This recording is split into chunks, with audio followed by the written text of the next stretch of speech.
Pignoramento di un quinto dello stipendio, così Elvo Zornitta, accusato di essere una bomber e poi scagionato, intende farsi risarcire dal perito della polizia condannato per aver modificato una prova per incastrarlo.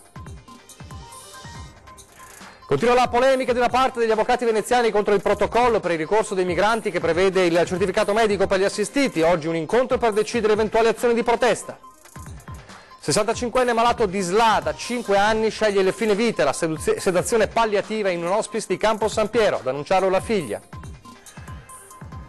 3 spari contro la casa di un geometra trevigiano di Resana, indagini serrate dei carabinieri per individuare i responsabili e motivazioni di un gesto che inquieta il paese. Continuano le indagini dei carabinieri sul ritrovamento del cadavere del docente morto 7 anni fa a Venezia, un prelevo bancomat del 2011, l'ultima testimonianza scritta dell'uomo in vita. Prima escluso dal Parlamento per un riconteggio in Calabria, poi riammesso perché il riconteggio era sbagliato. Un nuovo colpo di scena per il sindaco di Calalzo, da ieri nuovamente deputato di Fratelli d'Italia. Reduce da una lezione dei carabinieri contro le truffe, anziana padovana riesce a far arrestare 2 malviventi responsabili di decine di raggiri con la tecnica del falso avvocato. Telespettatori di Antena 3, buongiorno, ben trovati. La prima edizione dei nostri telegiornali che, come avete visto e sentito dai titoli, torna a parlare del caso Una Bomber, un caso, come sappiamo, ancora aperto di fatto perché non c'è stato alcun colpevole trovato dalle forze dell'ordine. Ne parliamo per un riflesso di quella vicenda perché, come ricorderete, l'ingegnere friulano Elvo Zornitta fu accusato di essere una bomber e poi scagionato e ora intende farsi risarcire dal perito della polizia Ezio Zernar, condannato per aver modificato una prova per incastrarlo. 200.000 euro è il risarcimento chiesto da Elvo Zornitta al perito della polizia Ezio Zernar, condannato per aver modificato la lama di un lamierino in ottone trovato nel 2004 in un ordigno inesploso nella chiesa di Portogruaro, allo scopo, secondo l'accusa, di incastrare l'ingegnere di Azzano X, poi scagionato dalla gravissima accusa di essere una bomber. Per 13 anni il bombarolo ha disseminato Veneto e Friuli di microordigni che hanno ferito, se non addirittura mutilato, bambini e adulti. Motta di Livenza, San Biagio di Callalta, Treviso, le località della Marca in cui ha colpito.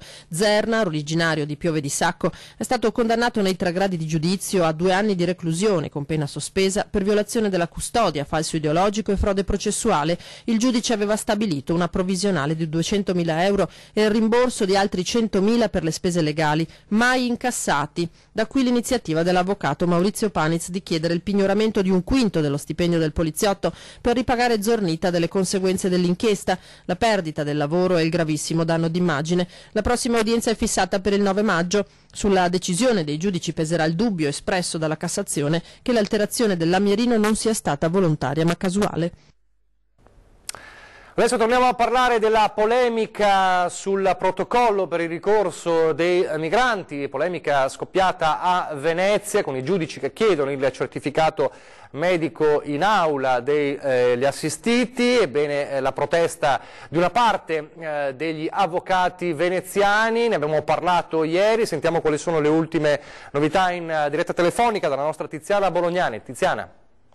Sì, buongiorno da Venezia, dove spira aria di bufera Palazzo di Giustizia sul protocollo che detta nuove regole nei ricorsi dei migranti. Ieri vi abbiamo riferito i contenuti della nota di chiarimento sottoscritta dal Tribunale e dall'Ordine degli Avvocati, che precisano come l'intento del documento sia quello di assicurare una gestione dei procedimenti maggiormente efficiente. Fra le questioni dibattute che hanno fatto gridare allo scandalo, quella della certificazione medica, ritenuta una discriminazione bella e buona dagli avvocati aderenti all'Associazione per gli Studi Giuridici sull'Immigrazione e da giuristi democratici, che hanno inviato a loro volta una dura lettera al Presidente del Tribunale di Venezia e al Presidente dell'Ordine degli Avvocati, nella quale hanno espresso preoccupazione e sconcerto su un protocollo sottoscritto senza la condivisione dei soggetti coinvolti. Nella missiva si parla di gravissima lesione del diritto di difesa del richiedente la protezione internazionale e quello che emerge dal protocollo, si legge, è un evidente fastidio per i giudizi che riguardano il diritto fondamentale all'asilo politico. Per questo l'Associazione Giuristi Democratici chiedono che il protocollo non sia attivato, auspicando un incontro per discutere e condividere possibili soluzioni razionali ed eque. Da Venezia per il momento è tutto, a voi. Grazie a Tiziana Bolognani. A Padova adesso, dove un 65enne ha rinunciato alle cure mediche lasciandosi di fatto morire. La legge sul biotestamento ha permesso a Lodino Marton, ristoratore artista padovano, di andarsene senza dover ricorrere, come tanti veneti italiani prima di lui, a un doloroso e costoso viaggio in Svizzera. 5 anni fa gli avevano diagnosticato la SLA, la sclerosi laterale amiotrofica, che ormai l'aveva ridotto su un letto. Marton si è spento all'hospice di Campo San Piero dopo aver espresso la precisa volontà di non essere più intubato, di essere sottoposto alla sedazione profonda. È stata la figlia Marianna a dare notizia della sua scomparsa. Da vero combattente qual era, ha detto la donna, ha voluto impedire alla malattia di avere l'ultima parola. Nel Trevigiano adesso, nella Marca, a Resana, per tornare a parlare del giallo di 3 colpi di pistola contro l'abitazione di un geometra, indagini serrate dei carabinieri. 3 colpi d'arma da fuoco esplosi nel cuore della notte all'indirizzo dell'abitazione di Luigino Di Donè a Castelminio di Resana. 2 si sono conficcati nel muro esterno della casa, il terzo è penetrato da una vetrata, tutti esplosi ad altezza d'uomo. È un episodio davvero inquietante quello verificatosi l'altra notte in questa strada piuttosto isolata della frazione di Resana. Un'intimidazione, un avvertimento? I carabinieri della compagnia di Castelfranco, che stanno conducendo le indagini, stanno vagliando tutte le ipotesi. L'unico punto fermo al momento è che chi ha sparato all'indirizzo dell'abitazione aveva nel mirino proprio quella villa. Scartata dunque l'ipotesi di una sparatoria in strada da parte di criminali con i colpi che casualmente hanno colpito la villa. Colui o coloro che hanno sparato volevano colpire la casa, per quale motivo non si sa. La famiglia, comprensibilmente sotto shock, preferisce non parlare ed ipotizza un errore di persona. Intanto a Castelminio di Resana serpeggiano l'inquietudine e gli interrogativi, perché questo gesto poteva anche avere conseguenze tragiche, visto che i colpi sono stati esplosi tutti ad altezza d'uomo e se qualcuno si fosse trovato al piano terra della villa avrebbe potuto essere colpito. I vicini di casa, la villa peraltro ha un ampio giardino, non sembrano aver sentito nulla, anche se la notte precedente sono stati uditi dei botti sospetti. Ho sentito dei colpi perché dormo abbastanza poco. E dopo sto ascoltando perché dico che se è guardia qua, che mi sia là che spari. Ed ora un'altra indagine dei carabinieri, ma stavolta a Venezia. Torniamo a parlare della sconcertante vicenda del docente, del professore trovato morto dopo 7 anni nella sua abitazione. Allora, aggiornamento sulle ultime novità con Ilaria Marchiori da Venezia. Ilaria. Buongiorno da Venezia, stanno continuando naturalmente le indagini dei carabinieri per accertare definitivamente l'identità della salma dell'uomo che è stato trovato ormai mummificato nell'appartamento in cui viveva in Calle del Cristo a Santa Marta a Venezia. Va confermato che si tratta di Lelio Baschetti, professore di matematica.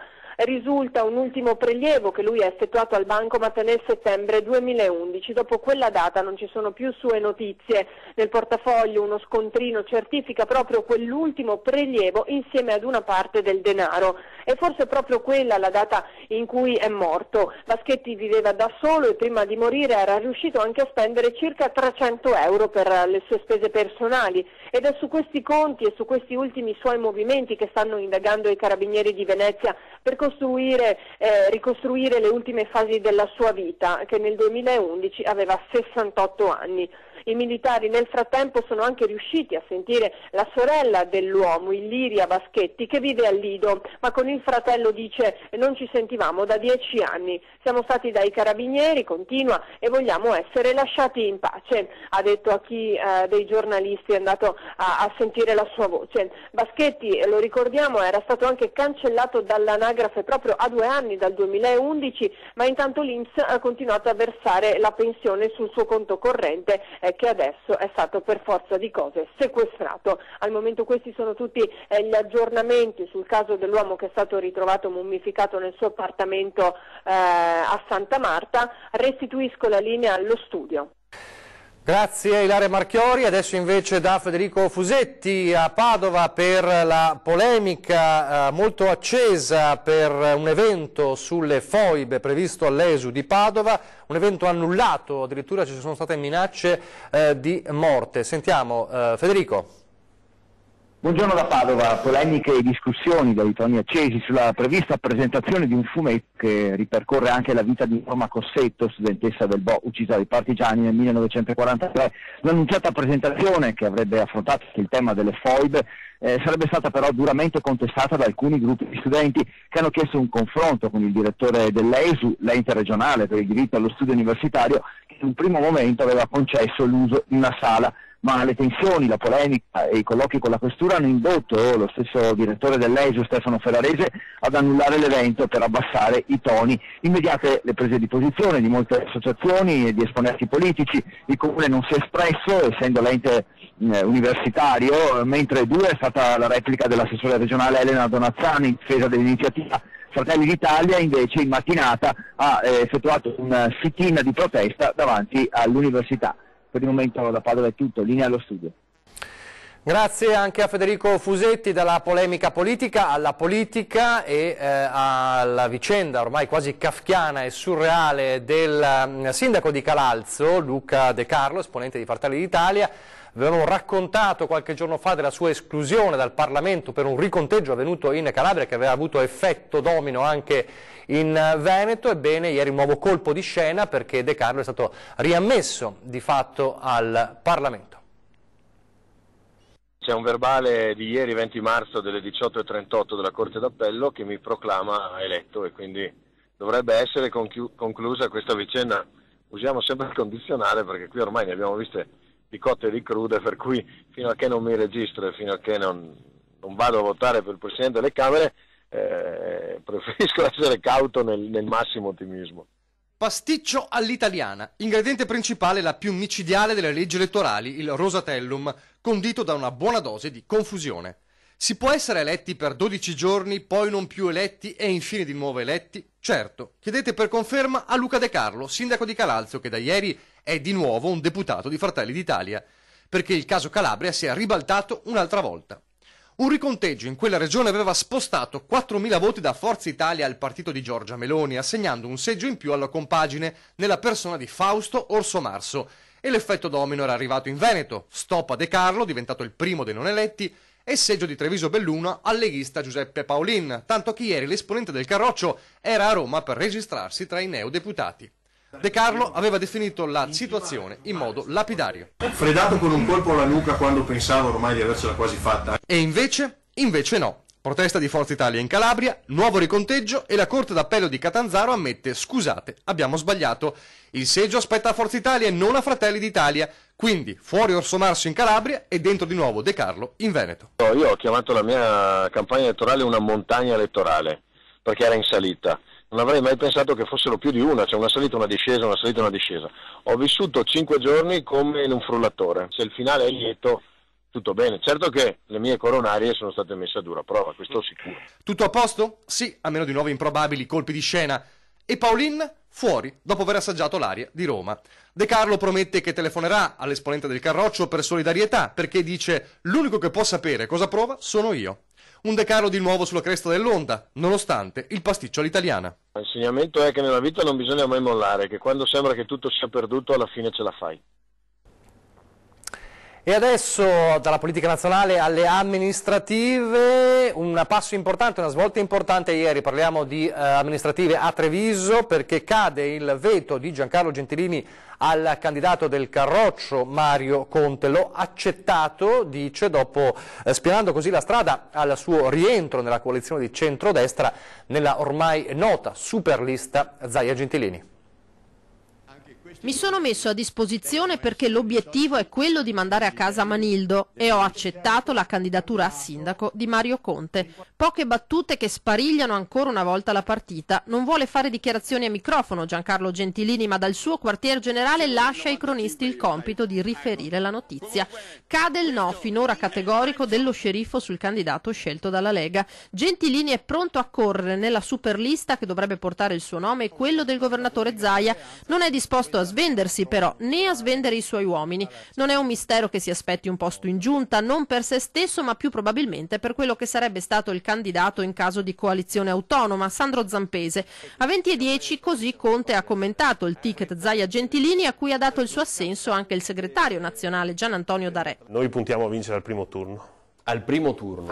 Noi ci poniamo sempre l'asticella molto in alto e poi tutto quello che verrà ne faremo le adeguate vuol dire 50+1 analisi. 50+1, 50+2, 50+3, non ci spaventiamo, noi dobbiamo porci l'obiettivo più ambizioso possibile e è quello di vincere al primo turno. E una lista, Zaia Gentilini potrebbe andare ben oltre l'ipotetico 10% di consensi che i sondaggi dicono possa muovere lo sceriffo da solo. E questo non è detto che alla Lega e alle altre forze che compongono la coalizione, in primis Forza Italia, faccia piacere. Se superlista deve essere, la quadra si troverà entro la settimana, anche se Gentilini sostiene di non aver ancora ricevuto inviti espliciti. L'atteso faccia a faccia dovrebbe svolgersi venerdì sera al rientro da Roma dei neoparlamentari Massimo Candura e Dimitri Coin, rispettivamente segretario cittadino e provinciale del Carroccio, e malgrado Giampaolo Gobbo freni, la strada verso il rientro dello sceriffo sembra spianata. Trovata invece, come sappiamo, già la quadra dopo comunque mesi di trattative e anche di non poche polemiche a Sandona di Piave, altro importante comune del veneziano che va al voto, e la quadra è stata trovata nel centrodestra nella figura di Gianni Corradini. L'abbiamo incontrato. Non ci pensavo nemmeno, hanno deciso che sulla mia candidatura potevano trovare quel collante per fare stare insieme tutte le forze politiche di centrodestra e beneficiare di quel vantaggio non da poco che hanno avuto nelle elezioni politiche del 4 di marzo, e io ho dovuto accettare questa scelta e cercherò di farne buon uso sia della fiducia che dei voti che mi garantiscono. Doveva lavorare dietro le quinte, ma è diventato l'attore protagonista. Corradini, commercialista ed ex amministratore delegato del Casinò di Venezia, sembra la figura migliore per mettere fine al braccio di ferro tra Lega e Forza Italia a Sandona di Piave. Per questo ha accettato. Sandonatese Doc sa già che cosa farebbe da sindaco. Io credo che per fare qualcosa di più a Sandona basti fare molto poco. In realtà quello che vorrei fare, almeno da subito, è dare a Sandona una viabilità decorosa, perché oggi Sandona è prigioniere, i cittadini sandonatesi sono prigionieri della città. Viabilità ma anche sicurezza, altro nodo da sciogliere subito. La sicurezza a Sandona probabilmente è penalizzata perché non si conoscono o si finge di non conoscere quelli che sono gli ambienti dello spaccio.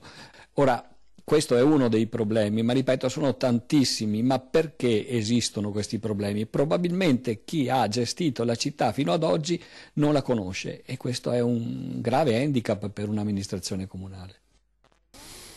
È stata una ottima allieva delle elezioni antitruffa dei Carabinieri, una nonnina padovana che è riuscita a far arrestare 2 malviventi. Lo vediamo dopo la pubblicità.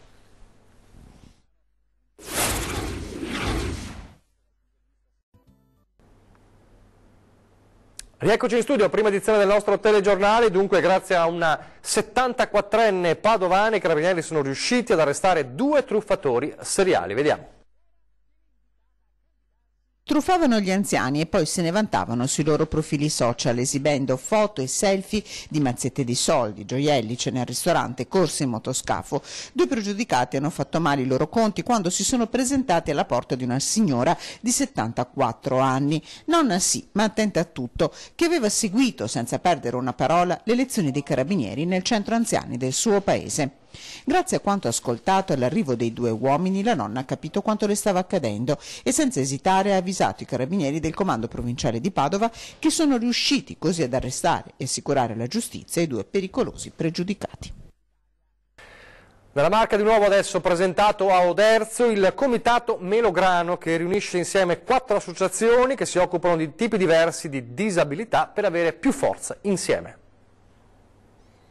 Il frutto del melograno è composto da tanti piccoli chicchi, l'uno vicino all'altro, che maturano insieme. Così anche il neonato comitato, che prende nome proprio da questa pianta, vuole che le associazioni, 4 nello specifico, che si occupano di disabilità, possano lavorare fianco a fianco per presentare progetti e per avere un peso maggiore nel confronto con le istituzioni politiche, amministrative e sociosanitarie.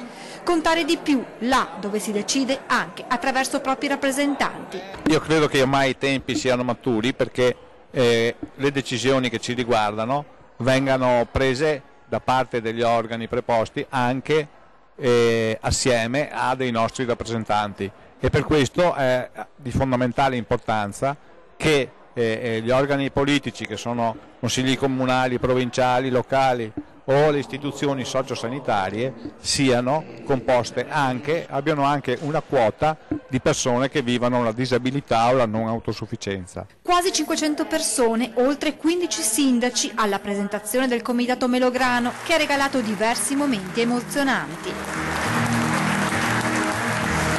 Nella nostra regione un Veneto su 4 è dedito al volontariato, attività che rappresenta linfa vitale per la nostra società. Noi amministratori che lavoriamo veramente tanto per questo tipo di lavoro abbiamo la maggior soddisfazione proprio nel vedere la compartecipazione dei cittadini, quindi la parte di volontariato che lavora con noi. Siamo in chiusura, appuntamenti con la programmazione, fra pochissimo c'è ore 13 e poi questa sera 20:10 si torna a parlare di politica con ospiti in studio Stefano Fracasso, capogruppo del Partito Democratico in Consiglio regionale, e Alberto Villanova, consigliere regionale della Lega Nord. E poi alle 21:15, come ogni mercoledì, torna la Zanzega e quindi ancora tradizioni, storia, gastronomia, musica e ironia con Lele Marcassa e Ivo Gallo. Vi lascio alle previsioni del tempo, grazie per averci seguito e arrivederci.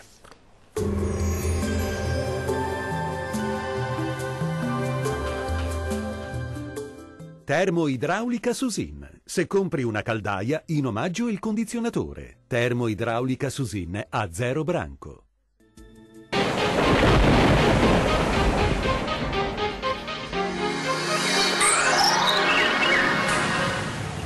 Bel tempo sulle nostre regioni, a prevalere sarà il sole praticamente ovunque. Vediamo nel dettaglio la situazione prevista per mercoledì 21 marzo.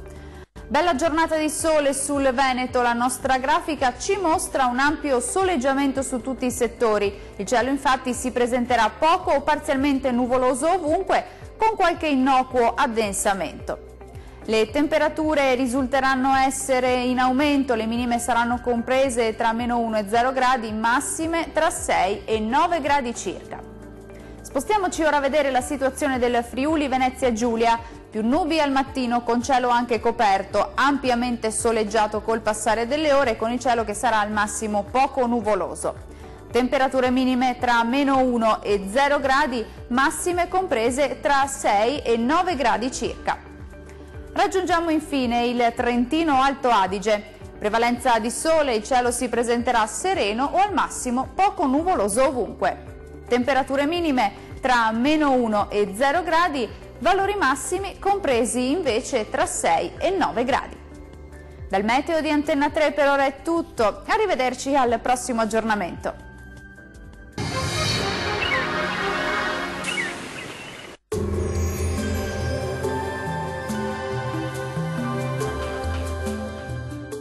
Termoidraulica Susin. Se compri una caldaia, in omaggio il condizionatore. Termoidraulica Susin a 0 branco.